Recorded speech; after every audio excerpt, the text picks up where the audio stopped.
दोस्तों 6 अगस्त 1945 यानी आज से लगभग 79 ईयर्स पहले अमेरिका ने जापान के हिरोशिमा पर परमाणु हमला किया। इस हमले से आग और धुएं की ऐसी लपटें उठी कि वहां के आसपास के वातावरण का तापमान 3000 से 4000 डिग्री सेल्सियस हो गया और 10 सेकंड से भी कम में हिरोशिमा तबाह हो गया। इस हमले से हजारों लोग भाप बनकर उड़ गए और लोग मकानों की दीवारों से चिपक गए। रिपोर्ट्स की माने तो इस हमले में महज कुछ मिनट में 70,000 लोगों की जान चली गई थी। पर हैरानी की बात तो यह है कि इतनी बड़ी तबाही के बाद भी अमेरिका नहीं रुका। हिरोशिमा पर बम गिराने के ठीक 3 दिन बाद 9 अगस्त 1945 को जापान के नागासाकी पर एक और परमाणु हमला कर दिया, जिसमें 74,000 लोग मारे गए। अमेरिका ने हिरोशिमा पर जिस बम को गिराया उसका नाम था लिटिल बॉय, जबकि नागासाकी पर गिराए गए बम का नाम था फैट मैन। ये दोनों बम इतने ताकतवर थे कि उन्होंने जापान को अपाहिज बना दिया। देखते ही देखते जापान पूरी तरह से तबाह हो गया। आज भी वहां जाने पर वहां की सड़कों और दीवारों पर आपको परमाणु बम के हमलों के निशान देखने को मिल जाएंगे। लेकिन इन सबके बीच सबसे बड़ा सवाल यह है कि इतनी तबाही मचाने वाले इन न्यूक्लियर वेपन्स को बनाने वाला शख्स कौन था, और सबसे जरूरी उन्हें इस घातक हथियार को बनाने का ख्याल कब और कैसे आया। दोस्तों, अगर आप भी इन सब सवालों के जवाब जानना चाहते हैं और अपने ज्ञान को बढ़ाना चाहते हैं और कुछ नया सीखना चाहते हैं तो हमारे साथ इस एपिसोड के अंत तक बने रहें। तो मेरा नाम है अनिरुद्ध और चलिए शुरू करते हैं आज का ये एपिसोड।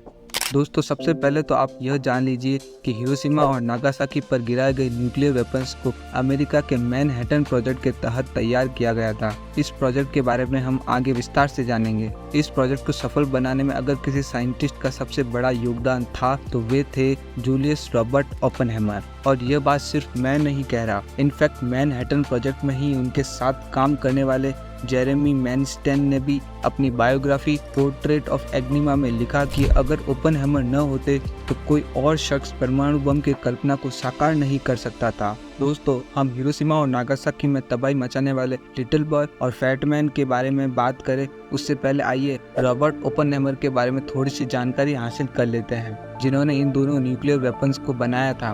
रॉबर्ट ओपेनहाइमर का जन्म 22 अप्रैल 1904 में अमेरिका के न्यूयॉर्क सिटी में एक यहूदी परिवार में हुआ था। इनका पूरा परिवार जर्मनी से आकर अमेरिका में बसा हुआ था। रॉबर्ट बचपन से ही काफी होशियार थे। उन्होंने अपने 3rd और 4th क्लासेस की स्टडी सिर्फ एक ही साल में कंप्लीट कर ली थी और 9 साल की ही उम्र में उन्होंने ग्रीक और लैटिन लिटरेचर पढ़ना स्टार्ट कर दिया। और जब वे 8th स्टैंडर्ड में थे तो उन्होंने पूरे साल की स्टडी महज आधे साल में ही कंप्लीट कर ली। रॉबर्ट की इंटेलेक्चुअल कैपेबिलिटीज इतनी एडवांस थी कि 12 साल की उम्र में ही न्यूयॉर्क मिनरोलॉजिकल क्लब में उन्हें अपने यहाँ लेक्चर देने के लिए इनवाइट किया था। अब आप खुद सोच सकते हैं कि रॉबर्ट कितने ज्यादा टैलेंटेड थे। हालांकि टैलेंटेड होने के बाद भी रॉबर्ट की लाइफ में प्रॉब्लम्स कम नहीं थी। दरअसल स्कूल के दिनों में रॉबर्ट्स का हाव भाव और चलने बोलने का तरीका भी बाकी लड़कों से थोड़ा सा अलग था। साथ ही वो काफी ज्यादा सेंसिटिव भी थे। वो छोटी छोटी बातों को दिल से लगा लेते थे और रोने लगते। उनकी इस नेचर की वजह से उनके क्लासमेट्स उन्हें बुली किया करते थे।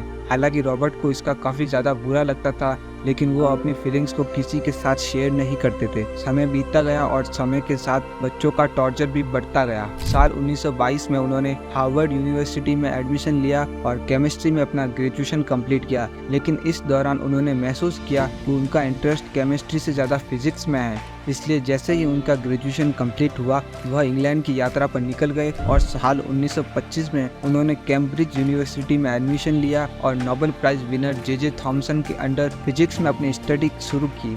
हालांकि शुरुआत में रॉबर्ट सर रदरफोर्ड के अंडर स्टडी करना चाहते थे, जिन्हें the father of nuclear physics के तौर पर जाना जाता है, लेकिन उन्होंने रॉबर्ट को रिजेक्ट कर दिया, जिसके बाद रॉबर्ट को जे थॉमसन के अंडर स्टडी करनी पड़ी। आगे चलकर रॉबर्ट ने क्वांटम फिजिक्स में पीएचडी भी कर ली और 1927 में सिर्फ 23 साल की उम्र में उन्होंने पीएचडी की डिग्री कंप्लीट कर ली। उसके बाद कैलिफोर्निया यूनिवर्सिटी और कैलिफोर्निया इंस्टीट्यूट ऑफ टेक्नोलॉजी में पढ़ाना शुरू कर दिया। साथ ही उन्होंने ब्लैक होल पर भी अपनी स्टडी स्टार्ट कर दी, जिसमें उन्होंने आइंस्टाइन की जनरल थ्योरी ऑफ रिलेटिविटी, जो कई बार रिजेक्ट हो चुकी थी, उसी थ्योरी को यूज करके उन्होंने ये साबित किया कि यूनिवर्स में ब्लैक होल एग्जिस्ट करते हैं। उनके इस रिसर्च की वजह से रॉबर्ट की पॉपुलैरिटी काफी ज्यादा बढ़ गई। लेकिन इन सब के बीच रॉबर्ट के मेंटल हेल्थ धीरे धीरे खराब होने लगी थी। इसका कारण था बचपन से ही अपने दोस्तों द्वारा मिला ट्रामा, सर रदरफोर्ड द्वारा मिला रिजेक्शन और जरूरत से ज्यादा मेंटल प्रेशर। ये सब अब रॉबर्ट की मेंटल हेल्थ को इफेक्ट करने लगी थी और एक समय ऐसा आया जब रॉबर्ट की मेंटल हेल्थ इतनी ज्यादा खराब हो गई कि उन्होंने अपने बेस्ट फ्रेंड तक की जान लेने की कोशिश की। हालांकि उनके फ्रेंड की जान तो बच गई, लेकिन इस इंसिडेंट के बाद रॉबर्ट यह समझ गए कि उनके साथ कुछ तो बड़ी प्रॉब्लम है। जिसके बाद वह कई डॉक्टर्स से मिले जिनसे उन्हें पता चला कि वे डेमेंटिया पेरेकॉक्स नाम की डिजीज से पीड़ित हैं। दोस्तों, यह एक तरह की मानसिक बीमारी है जिसमें व्यक्ति को ऐसा लगता है कि उसके आसपास के लोग उसकी जान लेना चाहते हैं। ऐसी कंडीशन में व्यक्ति डर में जीने लगता है, वह हर समय इनसिक्योर फील करता है। रॉबर्ट के साथ भी सेम प्रॉब्लम थी, लेकिन हैरानी की बात तो यह थी कि उन्होंने अपनी इस बीमारी का अपने काम पर कोई असर पड़ने नहीं दिया। इस दौरान उन्होंने हाइजेनबर्ग, यूजीन विग्नर, वोल्फगैंग पॉल आदि साइंटिस्ट के साथ उन्होंने कई महत्वपूर्ण खोजें भी की, लेकिन कुछ समय बाद वह इन सब चीजों से बोर होने लगे। जिसके बाद उन्होंने स्पिरिचुअल दुनिया में कदम रखा और इस क्षेत्र में अपनी रिसर्च के दौरान उन्हें पता चला कि धरती पर सबसे ज्यादा वाइड और डीप माइथोलॉजी अगर कोई है तो वह है हिंदू माइथोलॉजी। इसलिए अब उन्होंने हिंदू माइथोलॉजी की स्टडी की सोची, जिसके धार्मिक ग्रंथों को समझने के लिए उन्हें संस्कृत सीखने की जरूरत महसूस हुई। संस्कृत सीखने के लिए साल 1933 में उन्होंने बेर्कली के कैलिफोर्निया यूनिवर्सिटी के प्रोफेसर आर्थर राइडर से संस्कृत सीखना शुरू किया। आर्थर राइडर ने उन्हें भगवत गीता पढ़ने की सलाह दी। उनके इसी सलाह ने रॉबर्ट की लाइफ को पूरी तरह से चेंज कर दिया और उन्हें एक नई पहचान दिलाई और लोग उन्हें आज the father of atomic bomb के नाम से जानते हैं। दरअसल 1940 का साल था जब सेकेंड वर्ल्ड वॉर की शुरुआत हुई थी। उस समय जर्मन के तानाशाह एडोल्फ हिटलर ने दुनिया में तबाही मचा रखी थी। अमेरिकन को लगा कि अगर हिटलर ने पहले परमाणु बम बना लिया तो वह दुश्मन देशों को मिटा देगा। इसीलिए अमेरिकी सरकार द्वारा मैनहट्टन प्रोजेक्ट की शुरुआत की गई और इसके साथ ही सबसे विनाशकारी बम बनाने पर काम शुरू हुआ, जिसके लिए ओपनहेमर समेत कई वैज्ञानिकों की एक टीम बनाई गई, जिसका काम सबसे पहले यह पता लगाना था कि परमाणु बम बनाया जा सकता है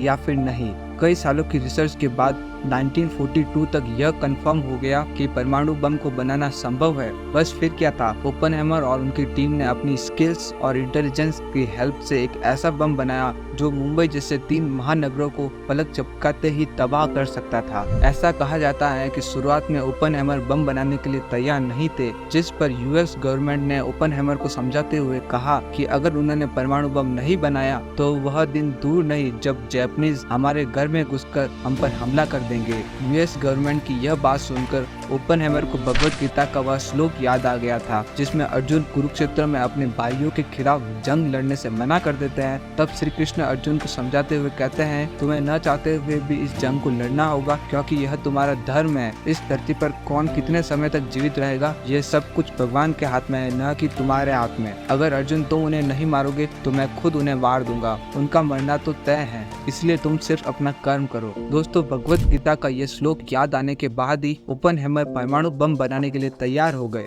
जिसके बाद कई सालों की मेहनत के बाद साल 1945 तक परमाणु बम बनकर तैयार हो गया। इसके बाद बारी थी इसकी टेस्टिंग की, जिसके लिए 16 जुलाई 1945 के दिन को चुना गया। जगह थी न्यू मैक्सिको यूएस और समय था सुबह के 5:45। उस समय ओपनहेमर बहुत ही ज्यादा नर्वस थे, लेकिन जैसे ही दुनिया के पहले एटॉमिक बॉम्ब की टेस्टिंग हुई, यह एक्सप्लोजन इतना ज्यादा विशाल था कि उससे 11 किलोमीटर ऊंचा यानी कि 8 बुर्ज खलीफा जितना लंबा मशरूम क्लाउड बना और उसमें से 21 किलोटन टीएनटी जितनी एनर्जी रिलीज हुई। यह अब तक का देखा गया सबसे बड़ा विस्फोट था, जिसकी चमक सूरज से भी कई अधिक थी। इस विस्फोट ने इतने जोरदार शॉक वेव्स पैदा किए जिनको 160 किलोमीटर दूर तक महसूस किया गया। ओपनहेमर के अनुमान से भी यह करीब 50 गुना ज्यादा बड़ा था। कहा जाता है कि इस विस्फोट के बाद ओपनहेमर ने गीता का एक और श्लोक कहा, Now I am become death, the destroyer of worlds. इस श्लोक से आप यह तो समझ गए होंगे कि ओपनहेमर हिंदू धार्मिक ग्रंथ गीता से कितना प्रभावित थे। हालांकि अपने इन्वेंशन को सफल होता देखकर ओपनहेमर काफी ज्यादा खुश थे। कहा जाता है कि टेस्टिंग वाली जगह से आने के बाद जब ओपनहेमर अपनी गाड़ी से नीचे उतरे तो उनकी चाल में ऐसी कड़क थी कि मानो वह दुनिया जीत कर आ रहे हो, और देखा जाए तो यह सच भी था। अपने विनाशकारी हथियार की ताकत से उन्होंने दुनिया को जीत भी लिया था। खैर, जिस हिटलर के खौफ से अमेरिका ने इस बम को बनाया था था उस हिटलर ने बॉम्ब की टेस्टिंग से करीब 2.5 महीने पहले ही सुसाइड कर लिया था, जिससे जर्मनी ने भी हथियार डाल दिए थे। हालांकि एशिया में युद्ध जारी रहा क्योंकि जापान ने अभी तक हार नहीं मानी थी। ऐसे में जापान से सरेंडर करवाने के लिए अमेरिका ने उसके 2 प्रमुख शहरों हिरोशिमा और नागासाकी पर लिटिल बॉय और फैट मैन नाम के बम को गिरा दिया, जिसमें लाखों लोग मारे गए और अंत में जापान को भी आत्मसमर्पण करने के लिए मजबूर होना पड़ा। वैसे अगर इन दोनों बम के नाम की बात की जाए तो जहां हिरोशिमा पर गिरा गया लिटिल बॉय को उसके लंबे और पतले आकार की वजह से यह नाम मिला, तो वही फैट मैन लिटिल बॉय से दिखने में काफी अलग था। यह लिटिल बॉय की तुलना में काफी मोटा और गोलाकार था। हालांकि लिटिल बॉय और फैट मैन दोनों की ही लंबाई 10 फीट थी, पर जहां लिटिल बॉय का डायमीटर 28 इंच का था वहीं फैट मैन का डायमीटर 60 इंच का था।